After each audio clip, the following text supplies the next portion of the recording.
El juicio político es un proceso meramente legislativo en donde el Congreso de la Unión, la Cámara de Diputados y la Cámara de Senadores proceden en contra de actos u omisiones cometidos por servidores públicos señalados en el artículo 110 de nuestra Constitución.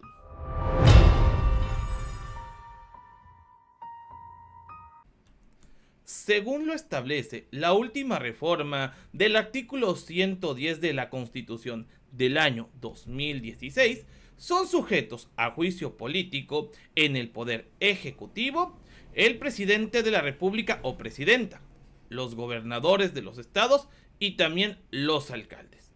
En el carácter legislativo, todo diputado, senador del Congreso de la Unión o de los congresos locales.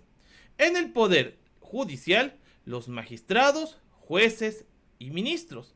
Pero también son sujetos a juicio político los consejeros del INE, así como su secretario técnico y los titulares de los órganos autónomos. Además de que también son sujetos de este tipo de juicios quienes forman parte del Tribunal Electoral del Poder Judicial de la Federación.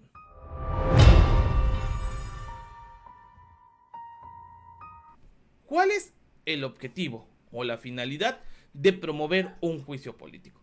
Técnicamente son dos. La primera es determinar la acción u omisión cometida por el servidor público contemplado, como ya lo dijimos, en el artículo 110 de la Constitución. La segunda es la destitución e inhabilitación de dicho servidor público por precisamente hacer mal su trabajo, sobre todo al tener un cargo tan importante, ya sea dentro del Poder Ejecutivo, Legislativo o incluso el Poder Judicial.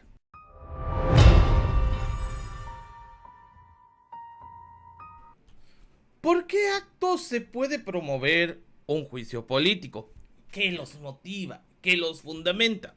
Queda muy claro que este juicio político es procedente siguiendo lo estipulado en la Ley Federal de Responsabilidad de Servidores Públicos. El artículo 6, por ejemplo, de esta ley señala que los actos u omisiones que redunden en perjuicio de los intereses públicos fundamentados y sobre todo en su buen despacho es motivo para iniciar un juicio político. Pero lo más importante está en el artículo 7 de esta misma ley.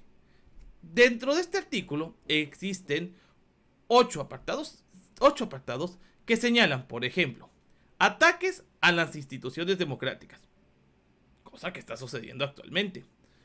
También ataques a la forma de gobierno republicano, representativo y federal.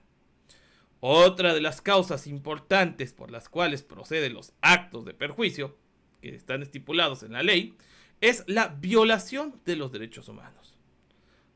Otra razón importante, por ejemplo, es el ataque a la libertad del sufragio. También está pasando. Otra es la usurpación de las atribuciones. No le digan esto a la Suprema Corte. Cualquier infracción a la Constitución. Carranca, digo, ahí se los dejo. Omisiones de carácter grave y sobre todo violaciones a cuestiones presupuestales. Estas son las 8 razones por las cuales se puede promover un juicio político.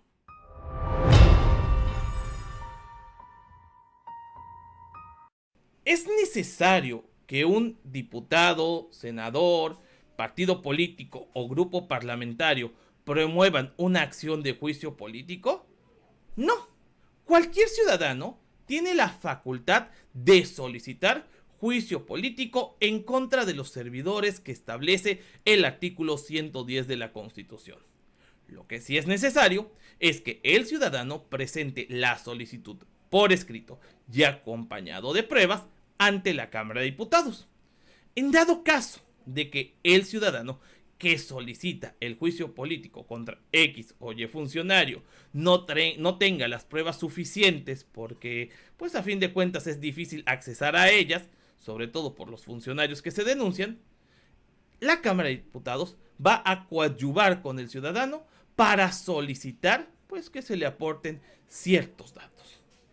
Cabe destacar que el juicio político solamente se podrá promover durante la función, durante el tiempo que el servidor público en cuestión ocupe el cargo y un año posterior a que deje el cargo. Quiere decir que todavía un año después de que el servidor público denunciado haya dejado su función, todavía es sujeto a juicio político. ¿Por qué? Porque como dijimos anteriormente, esta persona puede ser inhabilitada por una mala praxis o un mal trabajo cuando fue parte del servicio público.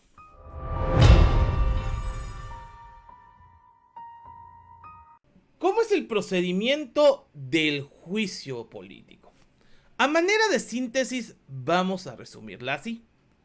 Ya sea el ciudadano, un partido político, una asociación civil o incluso un diputado o senador, como lo dijimos anteriormente, va a presentar su solicitud por escrito con las pruebas suficientes ante la Cámara de Diputados. Ahí se va a analizar si la solicitud de juicio político cuenta con los elementos suficientes para seguir procediendo, para seguir caminando. En dado caso de que haga falta alguna situación, se dará vista al promovente, no se desecha de inmediato. Ahí la Cámara de Diputados va a crear una comisión especial, una comisión revisora, que analizará la legalidad del proceso, si está con todas las de la ley para caminar hacia el pleno. Posteriormente, la Cámara de Diputados enviará la solicitud a la Cámara de Senadores. En el Senado, las cuestiones ya se ponen un tanto más puntuales en cuanto a la resolución final, ya que una vez que el Senado recibe, prácticamente el Senado pues tiene un papel de jurado, un jurado de sentencia que aplicará la sanción que se está solicitando en contra del servidor público. Esto pues obviamente se tiene que hacer previo a una discusión en el pleno y una posterior votación. Votación que, por cierto, tiene que estar respaldada por las 2/3 partes de la Cámara de Senadores para que sea procedente el juicio político. Es decir, por una mayoría calificada. De esa manera, una vez quedando establecido esto, el servidor público puede ser, pues obviamente, absuelto o también puede ser sentenciado, puede ser vinculado a un juicio político a través del cual perdería el fuero y otros privilegios. Esto es lo que hay que saber sobre el juicio político, que está tan de moda en estos días, sobre todo con el tema de los ministros. Y yo les pregunto, ¿ustedes estarían a favor o en contra de un juicio político en contra de jueces, magistrados o ministros por su postura en contra de la reforma constitucional al Poder Judicial? Los leo. Si les gustó este video, por favor, obviamente les pido nos dejen sus likes, sus comentarios y ayúdenos compartiendo este video para llegar a más gente y que se informen de qué consiste el juicio político. También los invito a que si no lo han hecho, se suscriban a este canal y sobre todo activen las campanitas de notificaciones. ¿Para qué? Pues para que reciban más videos como este. Porque recuerden, yo no soy ni fifí ni chayotero. Yo soy Augusto y los veo en el próximo video. Saben, se va a poner bueno. Va que va.